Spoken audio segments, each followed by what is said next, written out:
You're listening to Data Center Therapy. Please take a number, and an engineer will be right with you.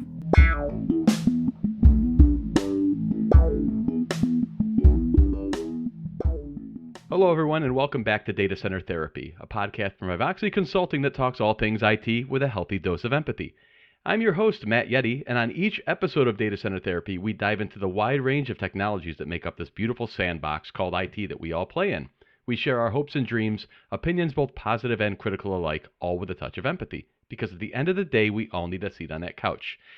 We've got a very special guest today. We've got Dave Nentarz. He's with Cisco, and he's got a long history in the industry, but really what he does for Cisco, he's a system architect, sales and business development. Also, he wears that hat.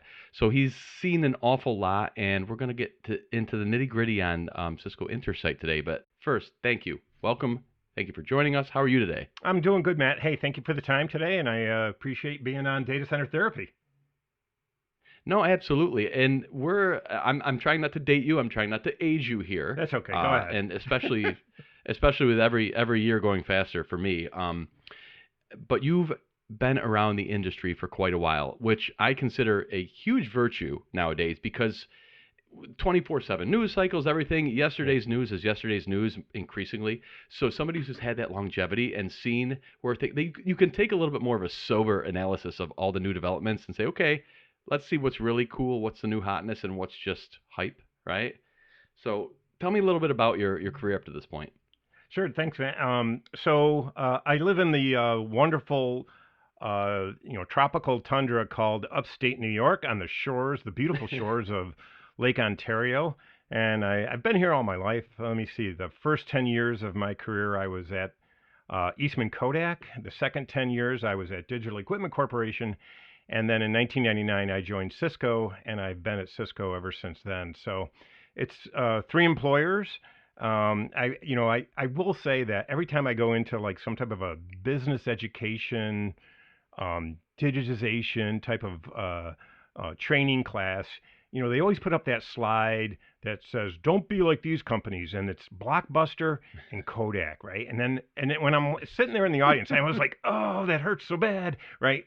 But I was in a fun place at Kodak, and we did a lot of great things with technology because in the 80s, they were, they had a lot of money, and they were investing in technology, faster than anybody else. So it was a great sandbox for me to play into, to learn data networks, time division multiplexing networks, security networks, Oof, yeah.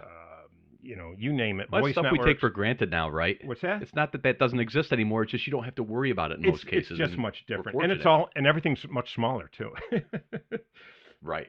We're standing on the shoulders of giants at this point. Yeah. So that was a good 10 years. And then I got to say that the past 20 years at Cisco has been amazing. Every 3 years you revamp the company, you reinvent your solutions. You change everything every 3 years. So while I've been at Cisco, I feel like I worked for 6 different companies, but I've only worked for one company that entire time due to the speed of this technology. So, you can do the math, and then because 99 UCS was not a thing, right? No. It was 802.11 was just coming out because we had just acquired Aeronet out of Ohio, and then we had just acquired the voice company that did the IP phones. I'm slipping on its name, but IP telephony became a thing in 2000, 2001, and then actually was part of a pretty big rollout in 2002 in the early days of IP telephony. So that was cool too. Well, I remember. So I graduated high school in '99. So the early 2000s were my college years. And I remember going over to my buddy from college's parents' house one break or whatever for dinner. And they had what did they call it back then? Not MacBook Pro. They called it Power Mac. Power Mac, the laptop, right? The titanium silver Power Mac laptop. And it had wireless. It had wireless in it, 802.11. And I just remember 802.11b, I think, at that point. Yeah. And my mind was blown. Like 11 megabits a second. He could sit on the couch and pull up the internet. On the couch. Nothing's ever been the same. I mean, before it was the couch plus an 80-foot telephone wire, right, to the nearest jack. And sorry, Mom, the phone's off the hook. But That Wi-Fi, that was something else. So yeah, that's bringing me back. Hey, when we Yeah, when we first met each other about a week ago, you told me you're from the Utica Rome area or something like that. that's correct. Yeah, so So probably what 2.5 hours east of you. yeah. So the funny thing is, I thought about that over the Christmas break during the shutdown, and I actually had some takeout from a great Italian place near me, and it was chicken riggies. I was like, oh, that's all Utica Rome Really? right base right there. Are you telling they have Riggies all the way out in Rochester? Yes, they do, and they were delicious.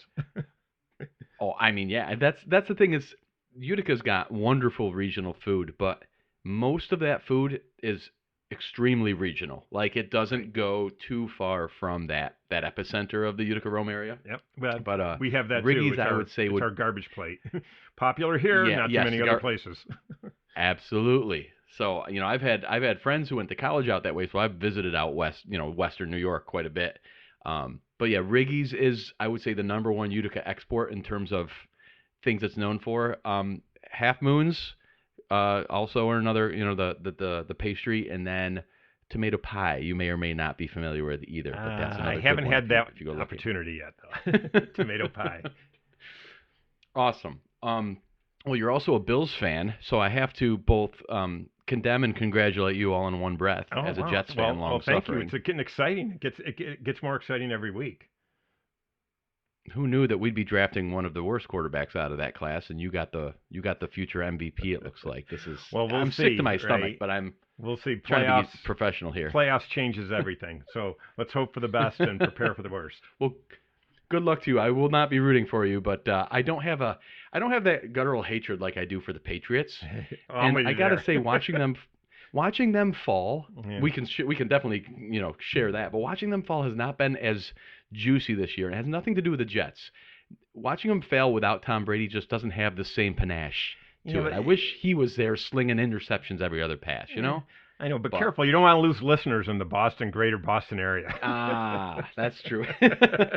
Anyway, what we really want to talk about today is something that we've mentioned here and there in the podcast, but have never really gotten too deep into it. But it's kind of one of the newer generations of things that are happening in the industry, and it's getting your arms around management of ever increasing and scaling infrastructure. And for Cisco, that is the Intersight push. And you want to tell me a little bit about the high level of how this came about?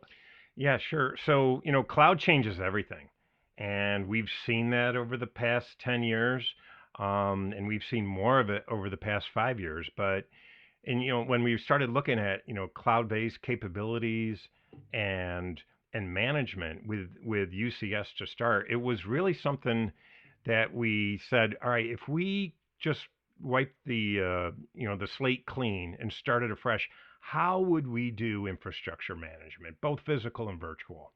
And it really started, when UCS came out in 2009, it was really game changing because, it had some innovations in it in two areas that it was really needed for blades and blade chassis deployments. It was a consolidation of networking and a single unified approach for management from a single point rather than individual chassis or individual blades.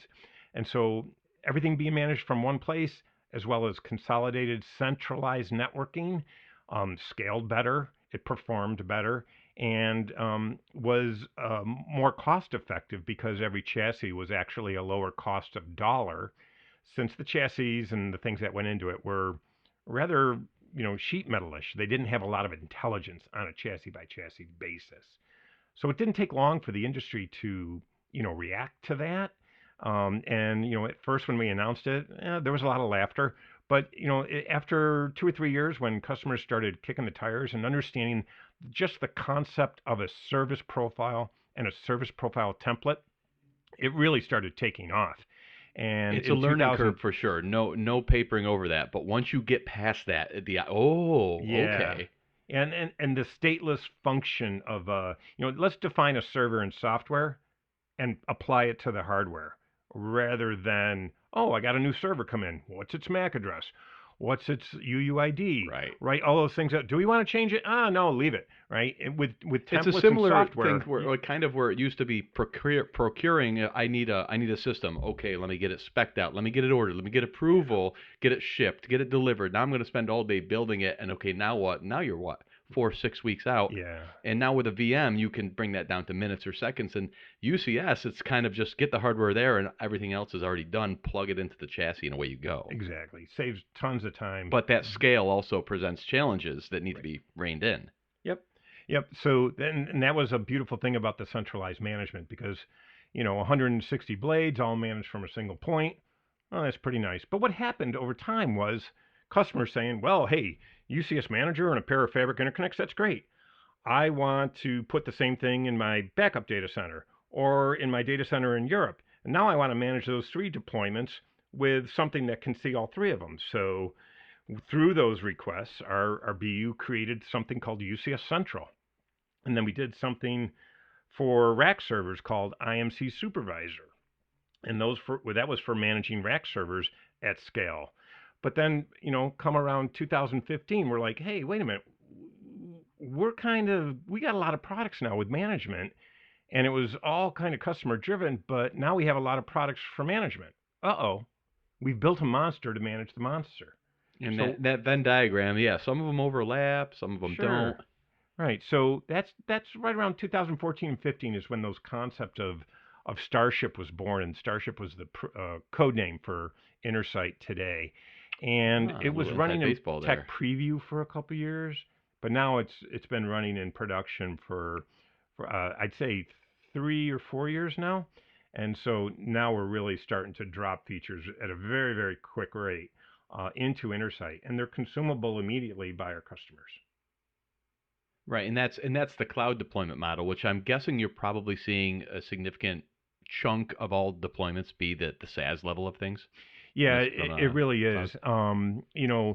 It's been several years since we've been rolling out, blades and fabric interconnects and UCS rack servers and even HyperFlex clusters to be managed by Intersight. So now Intersight has that one management point, regardless of what your form factor is or what kind of purpose your infrastructure is. Intersight can manage it all, and so it's really coming to fruition right now. So the aforementioned management tools, UCS Manager, UCS Director, IMC, etc., are those? Is Intersight talking to those, or is it bypassing and talking directly in a different thing, or are you leveraging the already built frameworks and management so those tools can also, still be used, but also tied into with Intersight? So it's a different answer for some tools. For example, Hmm. UCS Director, which is an automation and orchestration tool for compute network and storage, both physical and virtual. Um, we've actually been able to claim UCS Director up into Intersight, so Intersight can pull information from UCS Director up into Intersight for visibility. On IMC Supervisor, which is that very scalable C-series rack server solution of management, we've pretty much already taken all of its features and rolled it into Intersight. But if you have Intersight today, you get licenses for IMC Supervisor and vice versa. So it really comes down to the customer choice, what they want to do and how they want to manage it, whether they want to use IMC Supervisor or Intersight. But obviously, Intersight is a rewrite of all those tools using modern Okay. technologies. Okay. And so all the new features and all the new, excellent capabilities of listening to all this information in the data lake is all going to be happening in Intersight. So the value going forward is much stronger for Intersight versus something like IMC Supervisor. So IMC Supervisor kind of exists on its own. UCS Central, which manages a bunch of fabric interconnects and blade servers. We have a tech preview right now for Intersight managed mode, and customers are gobbling that up like crazy, kicking the tires on that because this year in 2021, later on in the year, we'll turn that into a production service for fabric interconnects and blades. So the service profiles and everything will work just like it did in UCS Manager prior. That's one of the things that I give Cisco a lot of credit for, where UCS Manager, which is the interface that most of my customers deal with when they're managing their UCS environments historically. It used to be what, Java, right? And that was, like most things. And so when Cisco finally rewrote that and went with an HTML5 interface, I'm going to pick on VMware here a little bit. How much tech debt was wasted with their vSphere web client, switching from C# fat client to this Flex web client. Mhm. What they then did is they completely changed the paradigm of how you do the tasks you're used to. So Mhm. not only are you challenging, we're going to hand new tech, but we're going to make you do everything in a different way. Where UCS Manager went to HTML5 and everything's still in the same place. It Yeah. just looks a lot better, a lot more performant. That I give a ton of credit for, because you're not throwing multiple fastballs at a customer at the same time. Right. You're giving them one It's hard to pitch, change and operational habits, and yes, so our product team did a good job with that. yep. And does that carry forward to Intersight and I guess specifically in my case that I'm asking to UCS Manager, right? In managing Fabric Interconnects, does Intersight kind of carry that same management paradigm for the UCS realm? Well, the same concepts are there: service profiles, Okay. templates, right? Being able to create a server in software and then point it at hardware and have that hardware take on that personality of what you wrote and that policy and the identity that is in that template. So the concepts are there. The layout is different though, because there is so much more in Intersight that's beyond UCS Manager. It is a combination of orchestration, automation, monitoring, configuration, and now in December, since we have launched Workload Optimizer, the Intersight Workload Optimizer, it literally optimizes workloads, it makes sure that they are performant and delivering the performance that is called for by the application, while at the same time making sure that there's not too many resources dedicated, and if there are, alert or automate to remove those resources to save money. So and that's what Optimizer's real job is. And then the beautiful part of that is it lives up inside of Intersight, again, delivered software as a service. Right. But that's not exclusive to SaaS. They could, if a customer wants to have something on premise in their own hosted cloud, they could also deploy it that way if they so choose. Yeah, I skipped over the CWAM chapter of that story, right? So before we had Intersight Workload Optimizer up in Intersight, which was turned on, generally available very early December, we had a product called CWAM, which is a partnership with Turbonomic, where it ran a VM on premise and it talked to the different devices that you would point it at and do that same type of optimization. Very similarly, what is Intersight Workload Optimizer up in Intersight is a complete rewrite with modern code, modern containers, microservices for scalability. And so there was an upper limit on what CWAM could support. That upper limit's gone now that things run in the cloud. It's funny you say when you were talking about kind of your upbringing in the industry, how Cisco feels like it's been six different companies at this point. In 1999, did you think you'd be talking about what we're talking about today from Cisco? Right? It's just amazing what they've been able to do in terms of shifting with the market. Now we're talking about automating server processes and workloads, and it's like it used to be a switch company with Yeah, routers I and know. firewalls, and It's funny, but I remember experiencing those pains with customers who bought blade chassis in 2005. They were saying, "Hey, I've got to stitch this server onto this switch that's inside the chassis, and then that uplink switch goes to a Cisco switch, but I don't have that much flexibility with my network interface cards. I can't change the bandwidth on this link. I can't take advantage of the full 10 gig.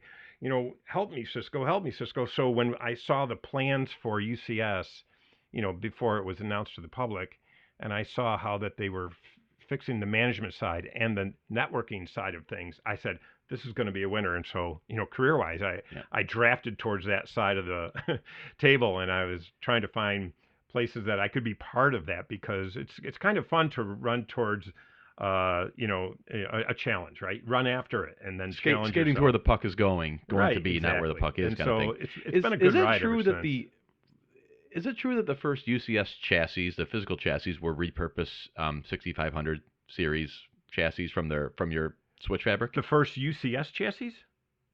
The first, because I'm seeing some of them going end of life now, and the part numbers are like N6506 or something like that, and it makes me remember the 6509, Oh, 6513 okay, 6508. Yeah, I network remember. fabrics. I see what you're saying now. So that's interesting. I haven't heard that Makes before. sense, right? They aren't repurposed from the Catalyst line, but that was extremely hugely successful. And actually, the people who originated, the 6500 and before that the 5500 and UCS we're the same team of engineers that did a great job with innovation.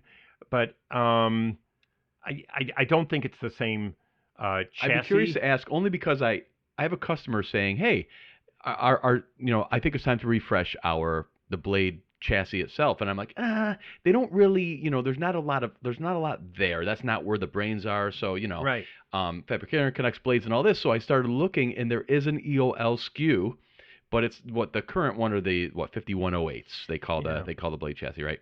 So that's an interesting story. There is an end of life one that's 6500. Yeah. So what we did was we had the original chassis in 2009 holds 8 half width blades.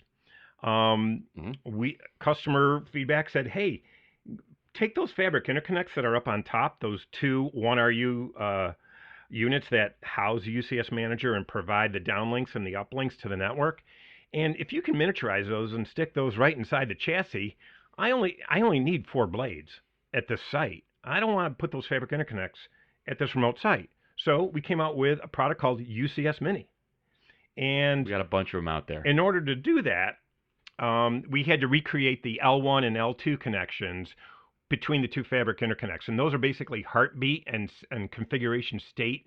Making sure that the configurations in the both fabric interconnects were doing that in the equal back end and in the Mini, right? In sync. And what we literally had to do is run traces across that back plane so the fabric interconnects in the back and that fit into the I/O module slots could actually talk across that chassis. Sure. So there was a second generation chassis that came up during that whole time frame that would work with UCS Mini. And what we did is we cut all of our chassis sales over to that. So it didn't really matter which chassis you got. But yeah, there are some old part numbers that are being end of saled. But I would say that customer that's got those doesn't need to worry about that because we're going to be supporting those chassis for a very long time. I don't think they have it. They were just being proactive and asking, but they had the 5108. But when I was looking it up and saying, boy, I wonder if there are any end-of-life chassis, and I found that old one that is end-of-life, and that part number looks very familiar. And it just made me think, boy, it's a networking company in its core. Matt, that's a cool call. I haven't heard that angle before, but that is a cool call. Now I'm going to go back win some bets at the bar. Right? Right, yeah.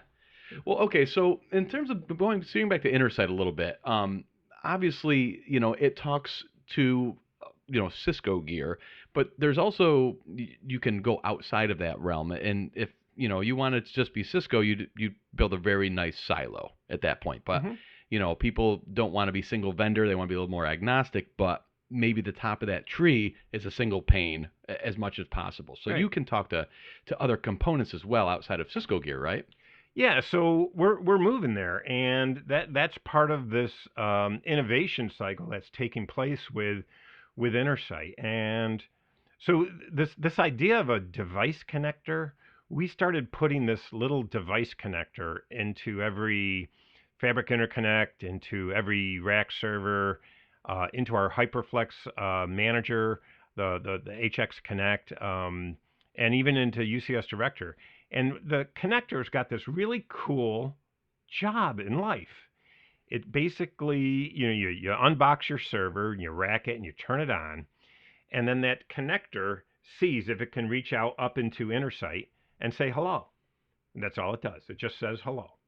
And it's up to the customer whether they want that server to be claimed by Intersight or not, right? And there's a little manual process. Typically, people do their first several servers just by taking the serial number and this one-time password and claiming it up in Intersight and the device connector goes up into Intersight. They do a handshake, and they say hello, and then that device is claimed. And that's the connector's job. But what's really cool about this connector is we're putting it into all these different pieces of hardware. But we also put it into this virtual machine appliance called the Intersight Assist function. And so it's a VM that runs on-prem behind the firewall. You install it, it calls up into Intersight. You can actually go up into Intersight and claim that Intersight Assist function. That VM is now claimed into Intersight. Well, then we can do something really cool that we can't do with third parties. So let's just take Pure Storage or Hitachi storage arrays, right? We can't build software and put it in their products, or we can't ask them to manage their products and put a device connector. Hey, put that Cisco device connector in your control plane. Sure. Right? You know, they're going to say, nah, no, that creates a little bit of a support problem. But what they do have is an open API. So what this assist function does is that you install it on-prem behind the firewall. The device connector calls home or calls up into the cloud. And then you claim it. And now you have the ability from Intersight to reach down into that assist function and say claim a vCenter, or claim a Hitachi storage array, or a Pure storage array. And we have more in line coming. NetApp has now announced. your Cisco is developing those plugins, for lack of a better term, for the we're on-prem working virtual. with those third-party storage array companies and other third parties, Gotcha. so that this whole Intersight, that we can control things from Intersight in the most effective way. But really, what we're leveraging on the third party is their existing open API. So really, they don't need to change anything. Those third parties don't have to have a device connector, but Intersight can talk to them, and based on the rights and the rules of the usernames that are propagated up inside of Intersight, AAA stuff, then you can say, all right, well, I can do this with vCenter. I can spin up more VMs. I can move some VMs. You can actually do those things from Intersight now. Well, what's really cool too, I like the idea of the virtual on-premise appliance, and I think it gives a lot of people, it lets people sleep better at night, because I'm not orchestrating my Pure Array from the cloud, even though you have to have some level of intrinsic trust in that that pairing to the device connector. But knowing that all my commands aren't necessarily being relayed home run to the cloud, I like that deployment model too. It also lets me only have the integrations I want deployed on that local appliance too, and the coordination there. I even looked up here while we were talking. There is a Terraform provider for Intersight. And I'm not sure how much you've dove into that, Dave, but my co-host Matt and I, we've talked at length about it on our podcast with regards to our lab. Our lab for our student, based classes leverages Terraform heavily for deploying, new VDI environments, new isolated bubbles, and we use that to tear up and tear down. We use for virtual networking and our virtual machines. So I'm seeing that I can spin up policies, service profiles. I can define all of that via Terraform. That is very exciting, because I will say this: as much as I like the GUI, as much as I like the GUI of UCS, there's a lot of clicking to do from start to finish to get there, to get your service profile. This kind of thing is a game changer with a Terraform. Exactly, and that's why we publish that open API, so folks like HashiCorp can write to it. We've got some great interactions with ServiceNow as well. So that's the beauty of that open and published API, is that you really drive that innovation very rapidly in the marketplace. I like it too, where with UCS we even had some competition with their management platforms, controlling UCS from their platform. So, but that's good. We see that as a goodness thing. Yeah, healthy competition. Yes. Yeah, I like I've hit this drum before, but a lot of and we're all constantly learning, right? You're constantly learning still in your career. I'm learning in my career, and for me, you can list off a bunch of neat things on a piece of paper, and I'll be like, I'll nod my head, yes, but until I see it or see it in action and actually benefit from it, it doesn't really click for me. And automation for a long time was. And I say this from someone who works for a VAR that works in has customers anywhere from small business to smaller enterprise companies. I mean, we touch a lot of large companies as well. But that being said, I don't typically work in tens of thousands of VMs or servers, on that level of scale. Um, to that point, that's why a lot of my cloud discussions are with customers that are being sold cloud reasons for enterprise. Hmm. And here's a smaller company that doesn't have an elastic workload. So it's, you have to be abreast of the developments. But so to that point, automation, I can't really automate. I'm not going to spin up 1,000 instances of Plex in my home lab because that's silly. But what I do like about it in this case is the standardization. Yeah. If you've got processes, it's not so much I'm automating things. It's just that I'm making sure when I run things today and then I don't have to touch it again until December. I know it's going to be consistent. I don't have to relearn or refresh or make those same mistakes twice. Yep. And when your coworker comes in, there's not that tribal knowledge that, oh, you have to do it this way. It's there Sure. and it can be repeatable. And that's what I like about the scale of something like this and Sure the open thing. APIs that enable it. Yep. Reusable, Yeah. consumable, error-free. All those points are just so fantastic. Yep. So one final note I wanted to touch on before we wrap up here. Intersight, with all of this management, one thing that you mentioned on, our prep call leading up to this, and I was not aware of it. But HyperFlex is Cisco's hyper-converged product, and it doesn't compete with UCS, the traditional or the chassis, but it's certainly an alternative to it. It's a different model of compute, just like hyper-converged models from other vendors. But one thing that really you mentioned to me that really perked my interest is that Intersight can act as a witness node in a smaller, like an edge deployment of HyperFlex. And that's where I see HCI kind of as almost it's a very viable option because I've got this remote office that doesn't have it, that may not have room, power, or it doesn't have a need for a full chassis or three servers and storage, and now it's becoming this bigger thing where an edge deployment of HyperFlex might be a great idea, but Intersight can let me maintain resiliency without putting a large footprint out there. How does that work? So, great question.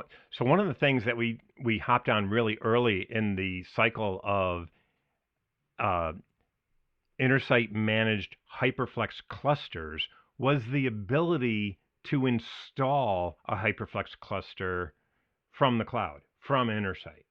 So, what we wanted to do is, the previous way of installing HyperFlex was you download a installer, it's an OVA, you do your checklist, you enter all the information, you run it, and it takes the compute, the storage, it installs the file system, it puts it together, and it integrates with the network. That's another unique thing to Cisco, that it takes the network and integrates it as well through the automated install process, right? But what we did is we wanted to say, all right, let's not do that on premise anymore, right? Let's do that from the cloud. So the Intersight HyperFlex installer is available in Intersight today. And let's just say you got a theoretical customer that's got, I don't know, 30, 40, 100 remote sites. It could be a government agency. It could be a hospital with urgent care centers that are regional. Anything that requires, lots of repetitive sites. And our edge deployment for HyperFlex doesn't really have fabric interconnects because that wouldn't work good for the cost of a remote site. So we Right. just do 2 nodes or 3 nodes or 4 nodes. And 3 nodes and 4 nodes are great, but when you get down to 2 nodes, you really need that storage witness to make sure that it knows which node, A or B, is alive and where the read and write calls need to go to. So we saw what was around and in the marketplace at the time, and most people were doing witnesses with VMs, either on site or more scalably in a central location. But then you start building up all those VMs at a central location. If you got 100 That's another sites, thing you to got manage. 100 VMs running just as witnesses. You're building a monster to manage a monster again, right? Yeah. So Yeah, exactly. so with Intersight, they said, well, wait a minute. If we do a 2 node edge installation straight from HyperFlex, why don't we say Hyperflex, do that witness function? So we built that into the product, and it's actually free. So it just removes more and more infrastructure on-prem that's required for management and takes manageability and makes it a software as a service thing or management as a service. It's scalable. We don't have any scalability worries. It's always connected. It's not in the data path. A lot of times we say, hey, if the client talks to my node, doesn't have to go up in Intersight and back out to me. I'm like, no, no, no, no. This is only the management entities that talk up into Intersight. Your data path goes straight between the client and the server, just like all the times. So we also have a lot of questions about security. What do you know about my environment up in Intersight? How much do you know, right? So being a big, large multinational company, we have to be very careful and proactive with security. We have a wonderful security white paper online that describes exactly what Intersight is doing and how much of it is doing. And it usually, when security and CISOs read that, they're like, okay, I see what you're doing now. So it is a good white paper to go in hand with a Intersight discussion. Well, I'm gonna put our production team on the hook here and say that, Dave, I'm gonna get that link for that white paper from you, and it will be in the notes of this episode, so Perfect. people can go peruse that too. Yep, absolutely. So hopefully we'll make all that happen, right? Yep. Dave, thank you so much for your time today. That's really a great get for us to have you on the podcast, and we recognize that you're a busy guy, and my goodness, you've got the chops to deal with the history. I want to go into UCS in the next episode. I want to dive into the history of that because I think we could unearth some pretty interesting tidbits. But I feel like we chewed on a lot here with Intersight, and I'm certainly a lot more enlightened on it. Fantastic. Hey, Matt, thank you. And, thank you to everyone that supports this podcast. I appreciate the time. Great. Dave, thanks again. And thanks everyone for listening to Data Center Therapy. Have a great day.